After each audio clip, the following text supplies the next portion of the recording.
Saya masih lagi berada di Sekolah Menengah Kebangsaan Taman Tun Dr. Ismail semasa tempoh awal PKP. Sekolah Menengah Kebangsaan Putrajaya Presin 16-1 sebagai pengetua cemerlang di sana semasa tempoh awal PKP.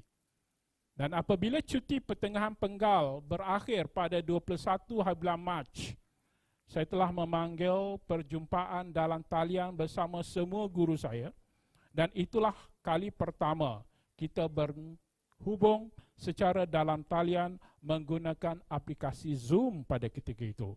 Kerana pada ketika itu Zoom menjadi satu aplikasi yang sangat trending di internet dengan pelbagai kehebatannya, tetapi apabila perjumpaan yang kedua kita telah beralih kepada penggunaan Google Meet sepenuhnya, kerana Google Meet juga adalah salah satu daripada aplikasi yang didatangkan bersama-sama dalam pakej D5 atau Pelantar Pembelajaran Digital KPM.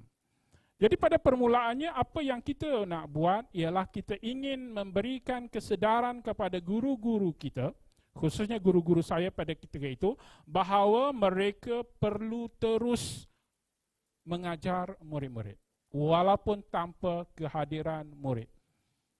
Kami bertuah kerana kami berada di Putrajaya.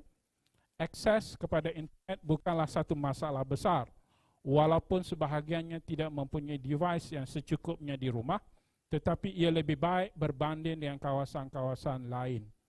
Saya katakan kepada guru-guru saya, bilangan murid yang hadir dalam kelas dalam talian mereka tidak penting. Yang penting adalah usaha yang mereka buat untuk meneruskan tugas dan fungsi mereka sebagai seorang guru kepada seorang murid atau kepada beberapa orang murid.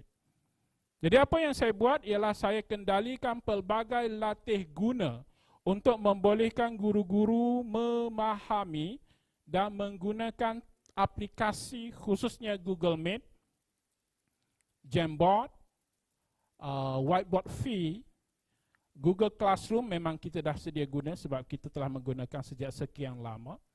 Tetapi aplikasi-aplikasi yang baharu ini nak disesuaikan dengan Google Meet dan seumpamanya memerlukan latihan yang berterusan. Dan saya mengendalikan latihan-latihan itu pagi, petang, siang dan malam, menghasilkan pelbagai modul, dan akhirnya saya meyakini bahawa guru-guru saya mempunyai kompetensi yang secukupnya untuk memulakan kelas dalam talian. Dan dalam tempoh 2 minggu selepas itu, setiap hari lebih kurang 50 sesi Google Meet dilaksanakan oleh guru-guru saya, dan ada yang terperangkap di kampung. Mereka telah pulang semasa cuti dan mereka tak boleh kembali ke rumah mereka di Putrajaya. Jadi apa yang mereka buat? Kebetulan kampung dia di Pulau Pinang. Di kawasan kampung dia tak ada akses internet. Apa yang cikgu tu buat ialah cikgu tu memandu keluar ke kawasan bandar dan duduk di dalam kereta dan laksanakan pembelajaran dari dalam kereta.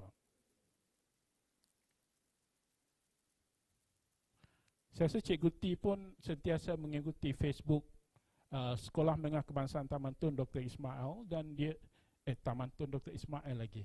Sekolah Menengah Kebangsaan Putrajaya Presin 16-1. Jadi kita beritahu guru-guru kita, apapun halangan yang mereka ada, tetapi mereka perlu berusaha untuk mencari jalan kerana hidup mesti diteruskan. Dan sehingga sekarang guru-guru di STO, saya panggil STO, masih lagi meneruskan pembelajaran dalam talian khususnya untuk murid-murid tingkatan 5. Kerana mereka tak boleh buat kelas tambahan di sekolah, mereka buat kelas tambahan secara dalam talian.